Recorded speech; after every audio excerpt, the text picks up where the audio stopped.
Hey, buddy, how's it going? Yeah, it's been quite a while since we've had a chance to talk. Hope you've been well. Yeah, I have, man. Good to catch up with you, and I want to talk some football here. My friend, the former Bama All-American, of course, national champion, Atlanta Falcons offensive lineman, and most recently the color analyst for the Birmingham Iron of the AAF. We'll get to that in a moment, but let's start with the ongoing debate topic right now in college football. You know, you just can't let the offseason rest. You got to have something to talk about, and a lot of people that do what I do, people on the internet, fans from both schools, are engaging in a lively debate about Alabama versus Clemson. I said this earlier this week, Mike, and I'm curious to your reaction.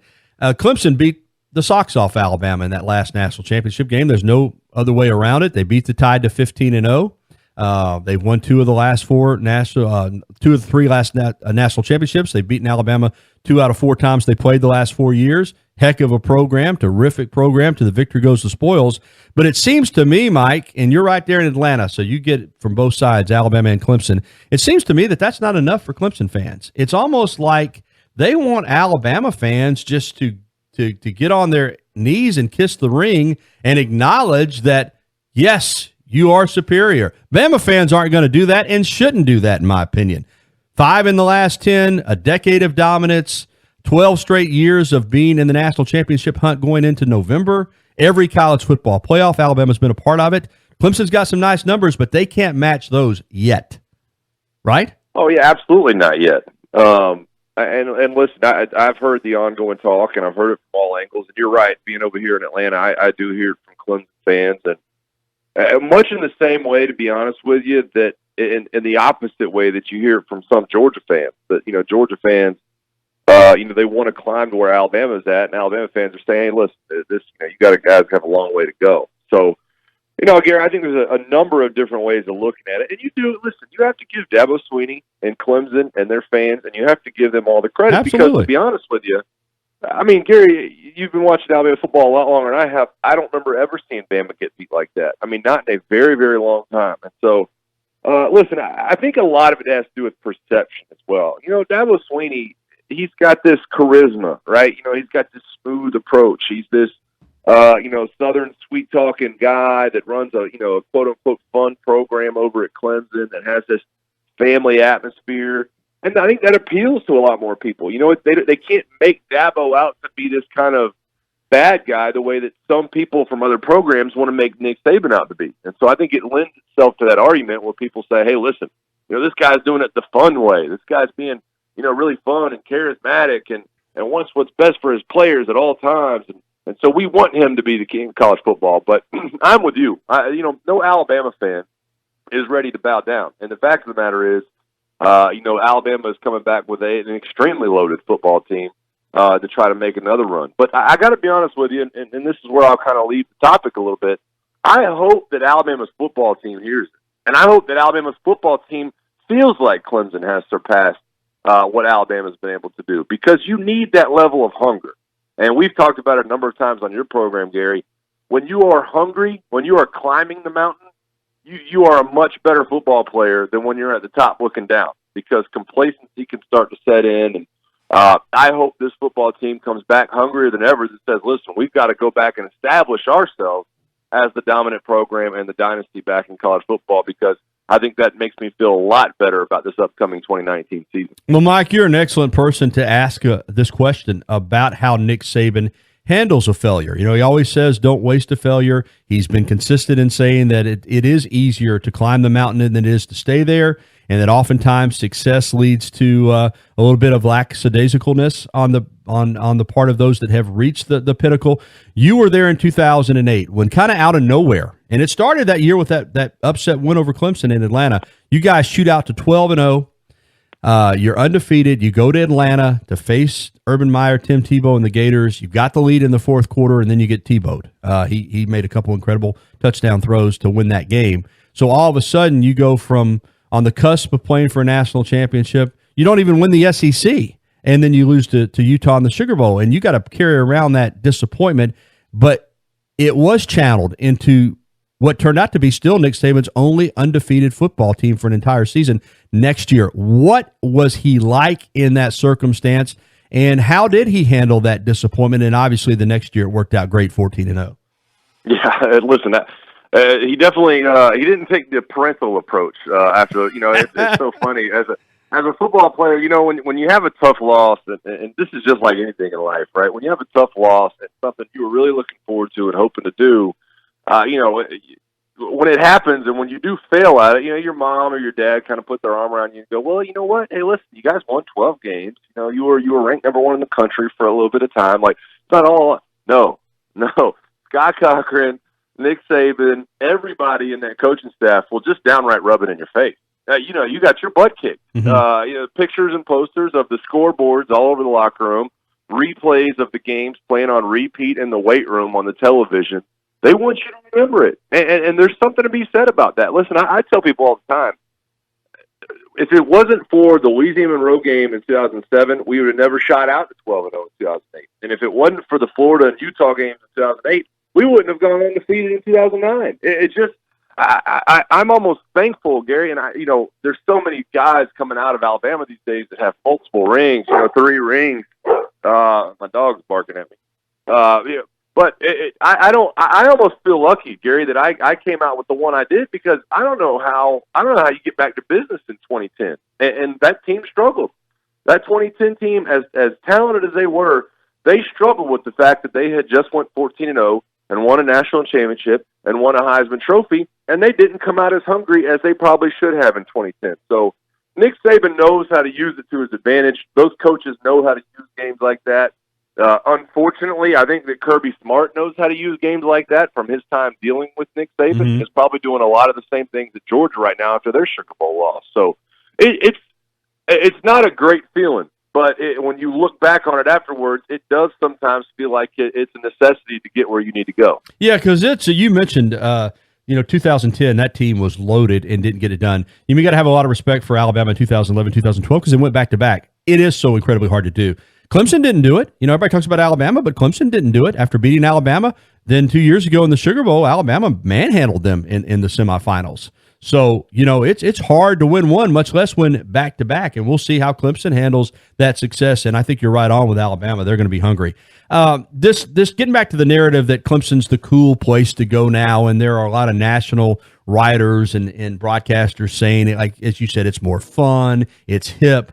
But I'm going to tell you something. If Alabama's lost any cachet, you can't tell it on Twitter, because when a player gets an offer from Alabama, I saw a kid yesterday put out just his reaction on the phone with Saban, and he went nuts. I mean, Clemson's done terrific, but I don't think for a high school recruit, there's still anything tops getting a phone call from Nick Saban being offered a scholarship. I still think that is whether you go to Alabama or not, Mike, I still think that is the primo number one offer that a high school football player can receive. I don't think there's any doubt about it. And listen, you can argue all you want to, about has Clemson surpassed Alabama and has Dabo Swinney done this, done that. There's no doubt that Nick Saban is on the Mount Rushmore of college football coaches. I mean, even an 18, 17, 16-year-old kid understands that, right? When you're getting a call from Nick Saban and he's telling you, of all the high school players in the country, he wants you to come play for him.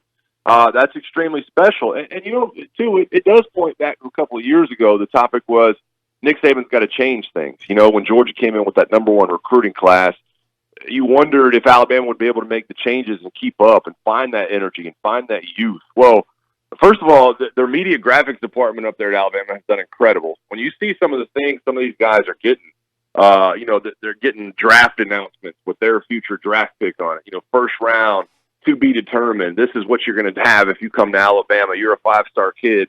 Half of our 5-stars get drafted in the first round. I mean, that's hard to turn down. That's hard to turn a cheek to, for anybody. And I think that's the one thing that I still point to Alabama. Now, Clemson's obviously got a ton of talented players coming out and will continue to do that as they recruit at a high level. But nobody still, to this day, develops players like Nick Saban does. Nobody puts 5-star guys into the first round the way Nick Saban does, and I think that's still something some guys want to point to. Listen, you can have dream schools all over the place, but if your dream is to go to the NFL, there still, Gary, is no better place to come play under Nick Saban. I'm with you. Mike Johnson, our guest on the Bud Light Hotline, former Alabama All-American national champion, Atlanta Falcons offensive lineman, currently a sports analyst based in Atlanta. Let's get to the AAF because you were a big part of that. You were the color analyst for the Birmingham Iron. I thought that you and Tom Abraham did a great job on the radio. I enjoyed listening to you. I liked the league. I liked the concept. I enjoyed the games. It wasn't NFL caliber football by any means, but I thought under the circumstances it was good football. Had a good plan. Nobody expected him to make money in the first year. Tom Dundon comes in, owner of the Carolina Hurricanes of the NHL, mega millionaire.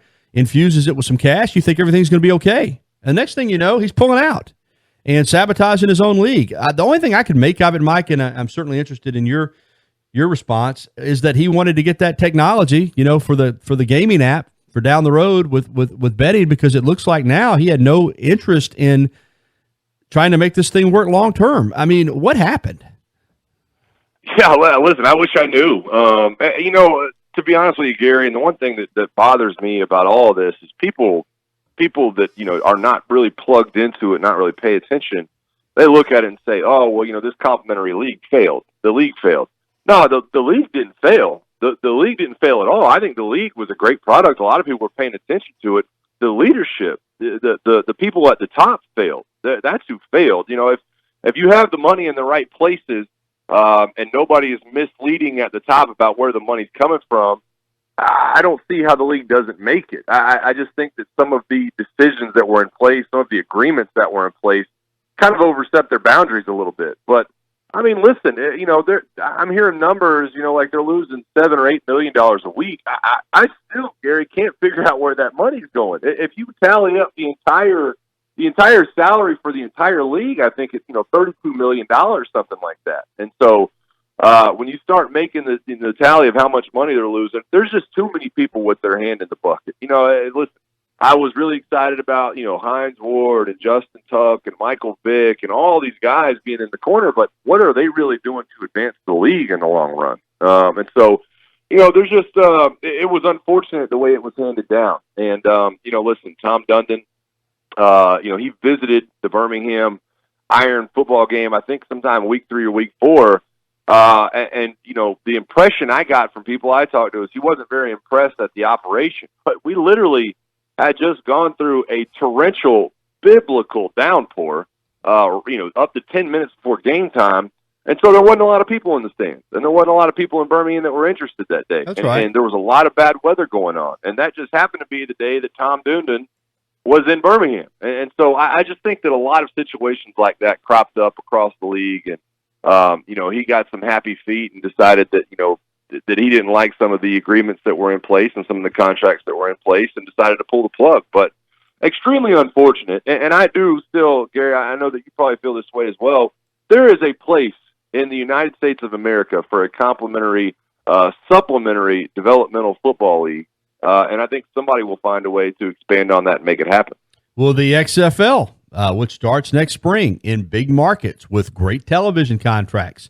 And they're not necessarily trying to be a complimentary or developmental league, but I think it's clear this time they're also not trying to compete with the NFL. Will they be able to make a go of it, in your opinion?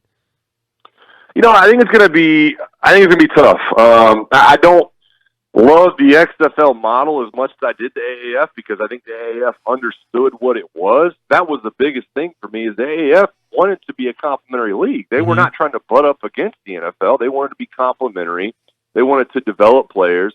They knew they needed to keep players healthy in order to do that, right? So you limit the amount of blitzers, limit the amount of pass rushers, make it a little bit easier on the offensive line, make it a much more friendly game when it comes to development. And so I don't think that XFL is taking that route. To me, it looks like, they're going into NFL cities and they're saying, hey, we're going to butt up against these NFL teams and we're going to have a similar product. And I don't know. I can't wait to see how it rolls out, and I can't wait to see what they're able to do with it. I think at some point you have to make it a little bit more development friendly, the way the AAF did. So I'll be interested to see the rules. But I feel like that there is a place, when you have the Salt Lakes of the world and the San Diegos and the Birminghams, Orlandos that are hungry for football teams. And, the XFL obviously not taking that route, going into a few more NFL cities, but I think there's a place for it, and we'll see if they're able to kind of latch on and expand at some point.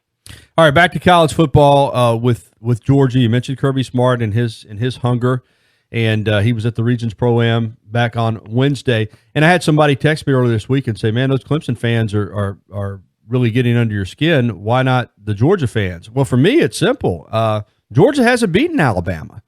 I mean, I've heard of the wouldas, couldas, and shouldas and all that, but at the end of the day, they didn't win. They lost 2 heartbreakers to the Tide, and until you beat Alabama, you can crow all you want. I think that's the biggest criticism of Georgia fans is they haven't won a national championship since 1980, and yes, they think they're on Alabama's level, but they're really not. And as I've said, Mike, all along, just because you played Alabama close twice, that doesn't guarantee you anything. You play them in the SEC championship game this season, you play them next year in the regular season, you might beat them, you might not. At some point, and I know he's still just going into his 4th year, but Kirby Smart's going to be expected to get that team over the hump because at this point, he hadn't done a lot different than Mark Richt. Mark Richt, early in his career in Georgia, put him in position to win national championships. They just didn't get it done. Yeah, what's interesting to me, Gary, the way I look at it, is this Georgia football team this year, this coming up year and last year a little bit, they're built so much like the early Nick Saban teams. And, Kirby Smart obviously knew of those teams. 2011, we have, Chance Warmack, DJ Fluker, and all these guys up front, Barrett Jones, and, what have you, coming up and playing on the offensive line. That's how these Georgia football teams are built. And I think there's a lot of merit to it. And I think you're going to win a ton of football games with those guys. And I think that, when it comes down to it, running behind that offensive line, if they're able to hit their stride this year, guys like Cade Mays, some of the other players along that line, I think they're going to be good. But I think what Nick Saban started understanding, and this is when Lane Kiffin came into the fold, is that some things needed to change. Mm-hmm. They understood that things were changing in college football around 2013, 2014, 2015. They needed to get to a more spread. They needed to spread things out. You couldn't just, jam it down people's throat, with 9 guys in the box anymore and expect that you were going to be successful in 15 straight games or whatever. So, I think there's a lot of merit to what Kirby Smart's building. I think they're a very good football team. I think there is a path for a team like that to win a national championship. But I really thought when Justin Fields came into Georgia that was going to be the turning point, that they were going to be able to do some different things and that he was going to be able to take the reins after Jake Fromm left and they were going to be able to run a more spread out offense. I don't see how they're going to do that. And once I say that, and once I get that in the back of my mind, I don't know if they can run a gauntlet the way they do. I don't know if they can lose to LSU like they did last year and lose to Alabama like they did last year and then get shown up by Texas in the Sugar Bowl. I don't know. Texas has switched to that spread offense, and Alabama switched to a spread offense. And I don't want to say that Kirby Smart, the way he's building this team, is past its time, but it does feel like it's a little bit dated. And you wonder if a team like that can still run the gauntlet. I think maybe they can because I think they catch teams off guard, and teams aren't used to seeing a running game like they bring. Right. I just think it's a lot more difficult and a lot tougher to do, and there's a lot more hoops to jump through. Yeah, well said indeed. Your pro team, the Falcons, I think you and I both agree. I mean, they're talented enough. They can stay injury-free in that wild NFC West, to challenge the Saints, possibly win that division. Of course, Panthers and Bucks there too. But draft-wise, and I know they've got to rebuild the offensive line. Nobody's been more critical of that area than me. But to use both of your first-round picks on offensive lineman, Chris Lindstrom at number 14 overall, the nasty guard from Boston College, and Caleb McGarry, the offensive tackle from Washington at number 31. Did you agree with that philosophy? Well, yeah, hey, listen, Gary, you're talking to an offensive lineman. I'm all about guys going to the first round and having their value really understood. For the longest time, and this includes myself, and this includes some of my very good friends that were drafted to Atlanta, I thought there was a complete disconnect in what Thomas Dimitroff was drafting and what Atlanta really was. When you have Matt Ryan, who is, listen, I love Matt, still consider him a good friend, but he's a statue at quarterback, right? He's not going to be breaking tackles and rolling out and doing all these different things. He is a very statuesque quarterback. He's going to be in the same spot. But there was a disconnect. You're drafting 300-pound Jake Matthews at left tackle or, 305-pound Sam Baker going all the way back to that draft, and you're asking them to play like the Pittsburgh Steelers offensive line or like the New York Giants offensive line. There was a disconnect. These guys are not 330 pounds or 340 pounds and blocking like Ramon Foster from Pittsburgh.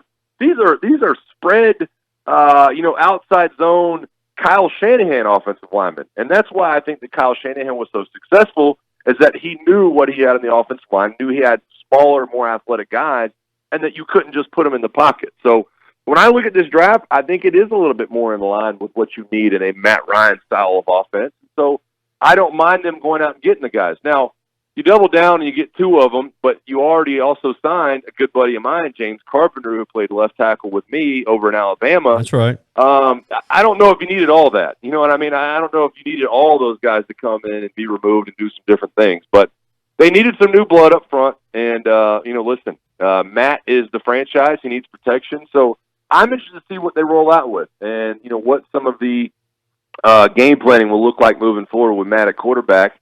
But I don't mind the moves. I probably like it more than most people. Like I said, I'm an offensive line guy. So we'll see what happens. You still got to develop those guys. I want to know what's going on in the weight room with them and how they're able to develop. That's been another issue in the past in Atlanta. But I don't mind the moves at all, and I think you have to protect Matt in the end. Yep, and he is still the franchise quarterback, as you said.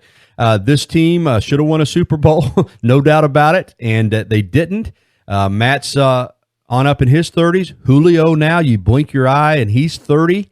The way this team is constructed with the two centerpieces of your offense, along with Devontae Freeman, is it getting to the point now where it's win now for the Falcons, Mike, before they have to take a look at going in a different direction? Well, I don't know if it's necessarily win now. I think you have this thing where you obviously have to balance out contracts, and when Matt and Julio and Devontae are all getting paid as much as they are, obviously the youth has to come in somewhere, and that youth will come in along the offensive line. But listen, Jake Matthews is getting big money. You have to find some pieces on that defense that can really stay healthy. I think that's been another big issue is Rico Allen and Deion Jones and guys like that have not been able to stay healthy. But I don't look at this year as a must-win year, but I think in the next 2 years you have to look at making a serious run here, or you do have to start looking up and saying, boy, Matt's starting to get up there in age. What is Matt, 34 now, something like that? Julio, like you mentioned, 30. God, I can't believe Julio Jones is 30. But it is starting to happen, and you have to balance it. And that's something I think the Seahawks are getting ready to run into. Russell Wilson's making huge money now, and so that money has to come from somewhere else. And so you start cutting corners and doing different things. But I don't say win now. I don't say win now. I say in the next couple of years, yes. But they're going to have those core pieces around. You don't have to pay some of these offensive linemen for the next few years. They should have an explosive offense and still some nice young pieces on defense. So we'll see. Terrific information from Mike Johnson. Hope you enjoyed that interview. It'll be available at our podcast center at tide1029.com. All right, catch us up on what you're doing. I know you recently got married. What all is going on with Mike Johnson right now?